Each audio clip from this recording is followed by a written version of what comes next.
Proponho que a gente vire a página aqui, pessoal, para realmente tentar fazer que vocês parem um segundo e só voltem a imaginar uma cena que é cada vez mais cotidiana nessa zona de guerra não declarada que segue sendo o nosso Rio de Janeiro, o cartão postal do nosso Brasil. Sabe aquele medo conhecido, aquela paranoia absoluta que vários motoristas inexperientes têm de andar pelo Rio de Janeiro? Pois é, e não é à toa não, tá? Isso porque um levantamento do Instituto Fogo Cruzado tem sido muito atuante em trazer um retrato fiel dessa loucura que o Rio de Janeiro está metido, mostrou que desde 2016, pessoal, 53 pessoas foram baleadas somente por entrarem por engano em comunidades do Rio.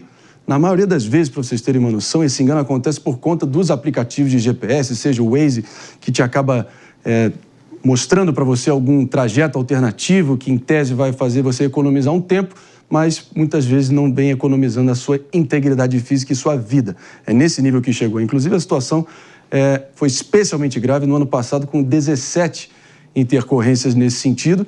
E, claro que toda crise é uma oportunidade. Nesse caso, uma oportunidade para um serviço de utilidade pública, o que tem surgido de grandes cidadãos comuns, motoristas de aplicativo que têm crescido muito nas redes sociais fazendo esse tipo de aviso, de advertência, de alerta para vários motoristas que percorrem ali as principais vias e rodovias do Rio de Janeiro, dizendo: meu irmão, se tu entrar aqui pela direita é caixão e vela preta, pode esquecer, tu vai abraçar o capiroto. Não entra por aqui de jeito nenhum. Então, é meio que no meio dessa desilusão toda e dessa guerra não declarada, mais uma vez é o povo pelo povo dando esse tipo de aviso e para as pessoas se precaverem.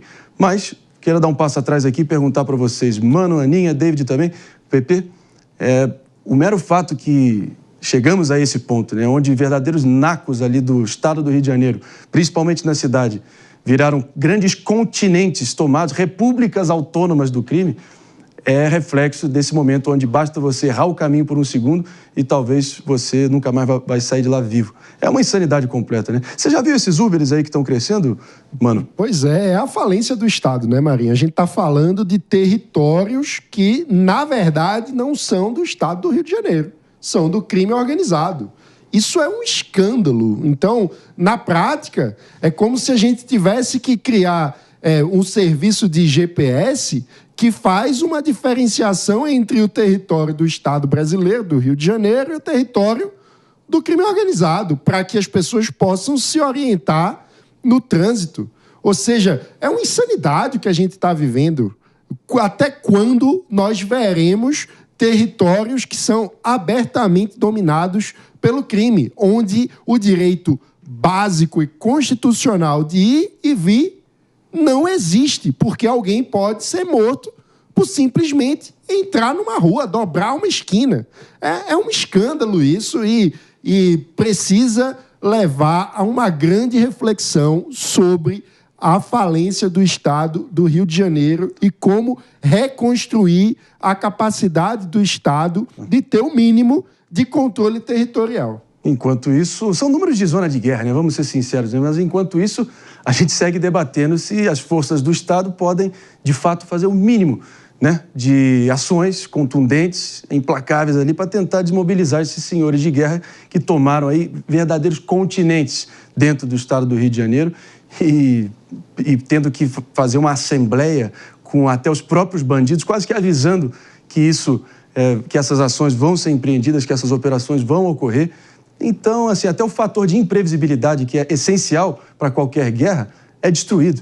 E acaba que essa situação, o nosso cartão postal do Brasil, aparece aí para o mundo inteiro banhado em sangue com esses números aí vexatórios, né, David? E sabe o que eu acho mais engraçado diante de tudo isso? Ainda há pouco a gente estava falando sobre as ações da Defensoria Pública, inclusive já questionou sobre os protocolos policiais quando o policial está com a arma em punho durante uma blitz policial. Aí eu te pergunto, você que entra na favela por engano, você também vai questionar o criminoso que apontou uma arma pra você? Porque muitas vezes eles nem apontam, né? Como aconteceu com um idoso que acabou tendo o carro alvejado ao entrar em uma comunidade ali de Israel, no Rio de Janeiro. Bem lembrando. Durante hoje é terça, né? Na segunda-feira. Então, assim, esses questionamentos também que invalidam a ação da polícia e muitas vezes geram mais credibilidade, porque justamente quando tem uma blitz, você normalmente tem que obedecer alguns padrões, como por exemplo, desligar os faróis, abaixar os seus vidros, assim como ocorre quando você entra por engano numa favela. E caso não siga, a diferença é que o policial vai respeitar. Agora, os criminosos respeitam isso? Esse questionamento que deve ser feito. Pepe, inclusive teve uma entrevista aí com o governador Cláudio Castro do Rio de Janeiro, que para mim teve uma frase que eu li durante o fim de semana aí, que para mim foi muito reveladora do estado de coisas e queria ouvir tua opinião. Até porque a pergunta foi no sentido, né, de repercutir a ação policial da semana passada ali em Parada de Lucas, Vigário Geral, linha amarela, Avenida Brasil, que foi completamente, enfim, congestionada, imobilizada, o trânsito ali parado, e muita gente da população ali que estava cruzando totalmente amedrontada. E a pergunta foi se esse tipo de ação ainda é eficaz. Ele disse que ainda é eficaz, mas no final ele disse, se a gente não fizer essas incursões, pessoal, e não impuser a força do Estado, vai chegar uma hora que tudo estará tomado. Como se já não tivesse, né?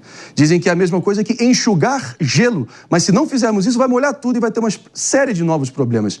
Enxugar gelo é importante. Enxugar gelo é importante. Se isso não é de uma certa maneira, uma confissão que essa é uma batalha já perdida e que apenas paliativos, coxas de retalho, ações pontuais e maquiagem é o que a gente pode aguardar das nossas autoridades, eu não sei mais o que é, Pepe. Não, exatamente. O governador ele reconhece que essa política ostensiva aí de guerra às drogas, na verdade, é uma perda de tempo. Você não vai resolver o problema da criminalidade do Rio de Janeiro com essa tal política que está fadada ao fracasso. Vem fracassando já há décadas, né? E só por que colocar aqui, né? O David está começando a lançar algumas questões contra algumas posturas da Defensoria, tá? Não estou generalizando não, né? Mas é bom lembrar, por exemplo, que a Defensoria Pública de São Paulo é uma das responsáveis pela discussão do uso das câmeras por policiais em São Paulo, que repercutiu no Brasil todo, né? E essa política e essa ação da Defensoria Pública fez, inclusive, o governador Tarcísio de Freitas mudar a opinião dele sobre o uso de câmeras. Então, a Defensoria Pública também atua de forma muito efetiva e muito decente em relação a esses assuntos. Uma vez, e eu queria só colocar, colocar um ponto que eu acho importante, né? Infelizmente, em relação a esse assunto, né? O Rio de Janeiro, ele vive um estado de guerra permanente, né? Tanto tem o problema das milícias e do tráfico de drogas, quanto também do abuso policial, de certa forma, que atua e deveria atuar para proteger a população do Rio de Janeiro. Não dá para a gente não falar, Marinho, do jornalista Igor, né, um grande botafoguense, né, jornalista, que foi baleado pela polícia na Penha, né, no Rio de Janeiro, né, por suspeita a ter cometido um crime, levou um tiro pelas costas, né, e perdeu um rim, né, e está em estado grave agora, né? Ou seja, tanto tem o problema de que o território do Rio de Janeiro é tomado por milícias e facções criminosas, sim, então as pessoas erram o GPS e caem nessas armadilhas, mas também tem o problema de violência policial que foi retratada, infelizmente, hoje de madrugada, por esse tiro covarde de um agente da polícia, agente da lei, ao Igor de Mello, jornalista botafoguense, que está em estado grave agora. Espero que ele se recupere de forma rápida e correta. Da PRF também, que pode ser outro exemplo que a gente trouxe aqui no Morning. Mas quantos exemplos de pessoas que entram em comunidades que, às vezes, utilizam o GPS, não sabem que ali é uma comunidade, acabam tendo o carro alvejado por criminosos? Muito, cara. E aí que o Estado precisa agir. E, para, às vezes, ter essa ação, precisa de incursões. Então, eu sou muito mais o Estado agindo do que os bandidos dominando todos os territórios das comunidades do Rio de Janeiro. Porque quem mora na comunidade também sofre com essa ação, tanto dos bandidos como também de milicianos, que são bandidos, né? Na verdade, se você pegar, por exemplo, os números, né, antes da DPF 635, a DPF das favelas, né, você vê, por exemplo, que a incursão policial nas favelas gerou várias mortes de pessoas inocentes também.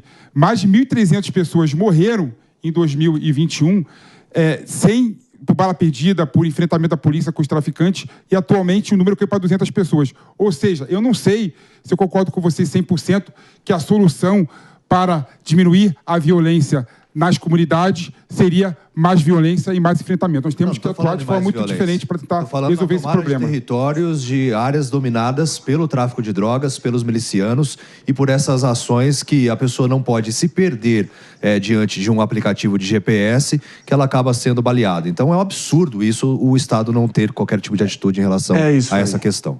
O fato é o seguinte, ou o Estado toma o Rio de volta ou o crime toma o Rio de vez, é o que está posto. Mas